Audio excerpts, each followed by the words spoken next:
Most people drink tea the same way they drink it, whenever they feel like it. First thing in the morning, mid-afternoon slump, after dinner, whenever the craving hits, whenever stress peaks, whenever habit pulls, and most of the time, it helps. A little.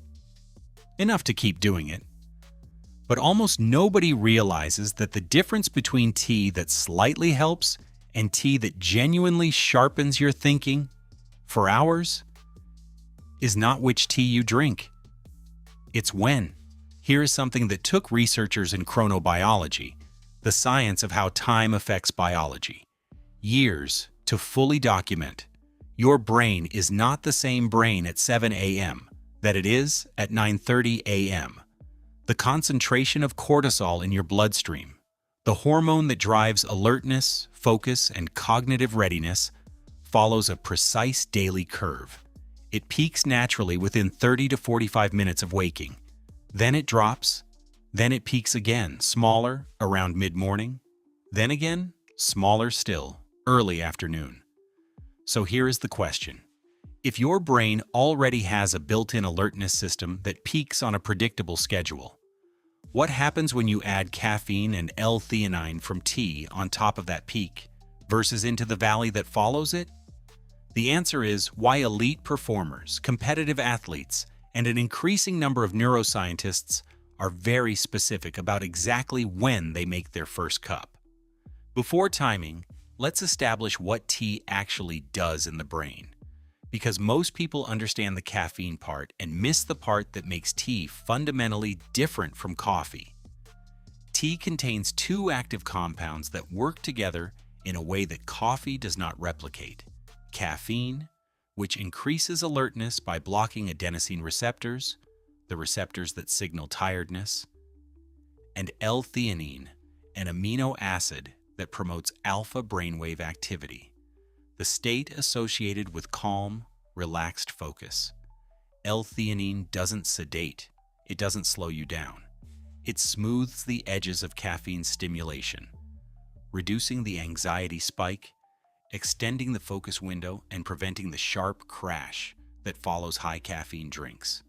The ratio of these two compounds varies significantly by tea type. Matcha has the highest combined concentration of both, approximately 70 milligrams of caffeine and up to 45 milligrams of L-theanine per serving. Ideal for deep focus work that requires both energy and calm precision.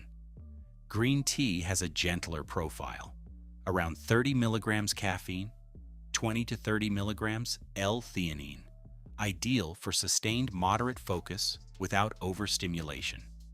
Black tea has the highest caffeine, lowest L-theanine ratio, closest to coffee in its stimulation profile. Best for physical energy and immediate alertness, less suited for nuanced cognitive work. Now combine that with timing, and this is where it gets interesting. Let's trace what actually happens when you drink tea at the wrong time, and then at the right one. The 7 a.m. cup. Why it underperforms. When you drink caffeinated tea within the first 30 to 60 minutes of waking, your cortisol is already climbing to its natural peak. Adding caffeine on top of a cortisol peak does two things.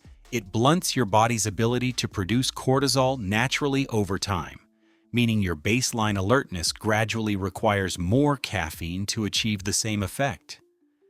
And it wastes the tea's active window on a brain that is already being naturally driven toward alertness.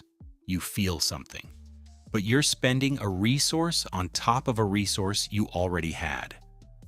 The L-theanine, meanwhile, is partially counteracting the cortisol peak, reducing some of the sharpness your brain was naturally generating. Net result: mild, blunted alertness. The feeling that the tea helped a little, but not as much as you needed. If you wait until 90 minutes after waking, typically between 9 a.m. and 10 a.m. for most people, you are now drinking your tea into the cortisol valley that follows the morning peak. The caffeine fills exactly the gap that your cortisol just left. The L-theanine smooths the transition, preventing the anxiety spike that often accompanies caffeine taken on an empty alertness baseline. The result? A clean, calm, extended focus state that peaks approximately 30 minutes after consumption and sustains for 2 to 4 hours, without the jitteriness, without the crash, and without the tolerance buildup that early morning caffeine creates over weeks. This is what researchers call caffeine optimization. Biohackers call it cortisol-aligned dosing. You can just call it drinking your tea at the right time. Match the tea to the cognitive demand of the window.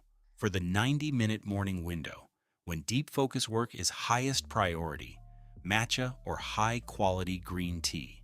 The L-theanine to caffeine ratio supports sustained analytical thinking without overstimulation. For the early afternoon window, typically 1 p.m. to 2 p.m., when energy dips but you need to stay productive, black tea or a lighter matcha. Higher caffeine, lower anxiety risk, because cortisol is more stable at this point in the day.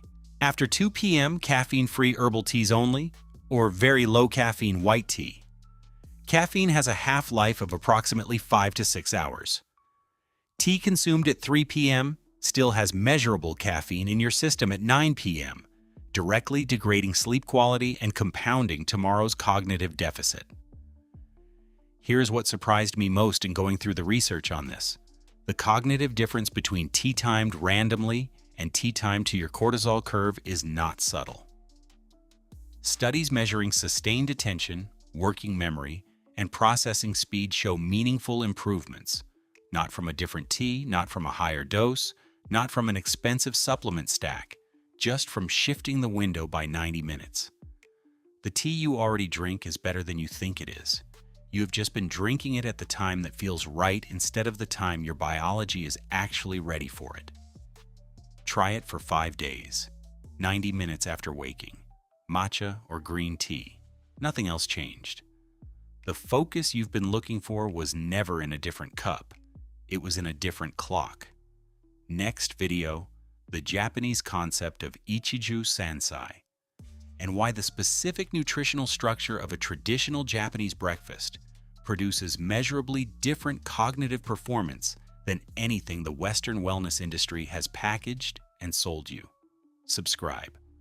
Your morning routine is about to change.